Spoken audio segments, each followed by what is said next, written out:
द्रव्यानुयोग क्या कहेगा? अगर आपके मिथ्यात्व का अभाव है, यदि आपके अनंतानुबंधी का अभाव है, बाह्य में अणुव्रत नहीं है, महाव्रत नहीं है, कोई त्याग नियम संयम नहीं पल रहे आपके, लेकिन आपके एक समय का आत्मानुभव है ना, अंदर में दर्शन मोह का अभाव है ना, अनंतानुबंधी का अभाव है ना, भेद विज्ञान है ना, आत्मानुभव है, हुआ है ना, तो आप हमारे लिए धर्मात्मा हो। चरणानुयोग कहेगा नहीं, नहीं, आप हमारे लिए धर्मात्मा नहीं हो। हमारे लिए धर्मात्मा आप तब हो, आप मंदिर जाते हो, आप पूजा पाठ करते हो, आपके जीवन में रात्रि भोजन का त्याग है, आपके जीवन में कंदमूल आदि का त्याग है, आपके जीवन में व्रताधिक है, तब आप हमारे लिए धर्मात्मा हो, नहीं तो। समझ में आया? ये अनुयोगों की शैली है अलग अलग। भैया बात समझ में आ रही है कि नहीं आ रही? भले आपके बाहर में महाव्रत दिखाई दे रहे, चरणानुयोग कहेगा आप धर्मात्मा हो भैया, अरे आप पूजनीय हैं हमारे लिए, अष्टद्रव्य से पूजनीय, आपके बाहर में महाव्रत दिखाई देते हैं। कर्णानुयोग कहेगा उधर से, सुनो, अंदर में कसाय का अभाव नहीं हुआ।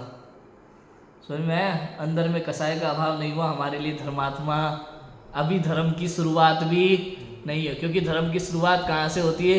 मोक्ष महल की प्रथम सीढ़ी या विज्ञान चरित्रा, सम्यकता न लहे स्वदर्शन धारो भव्य पवित्रा। जब तक सम्यक दर्शन नहीं है तब तक धर्म की शुरुआत नहीं है। आप देखो द्रव्यलिंगी मुनिराज की बात, द्रव्यलिंगी मुनिराज की बात है, बाहर में 28 मूल गुणों का निर्तिचार पालन है। कर्णानुयोग कहेगा सुनो, अंदर में अनंतानुबंधी का अभाव नहीं है, अंदर में मिथ्यात्व का अभाव नहीं है, सम्यक दर्शन नहीं है, तो हमारे लिए धर्मात्मा नहीं। भले बाहर में महाव्रत पल रहे हैं, 28 मूल गुण निर्तिचार पल रहे हैं, हमारे लिए वो धर्मात्मा नहीं है। ये केवल ज्ञानगम्य विषय हुआ।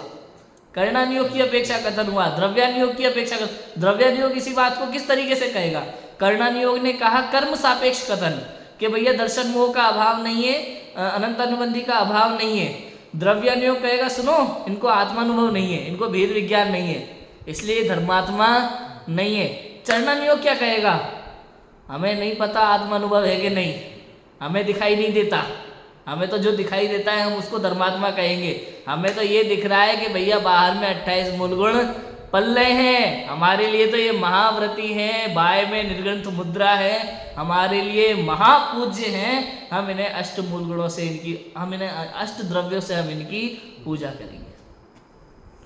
ये अनुयोगों की शैली है, ये जैन दर्शन है। जिसको 4 अनुयोगों का सही समझ नहीं है, 4 अनुयोगों का ज्ञान नहीं है ना भाई साहब, वो दुनिया में गड़बड़ करता है।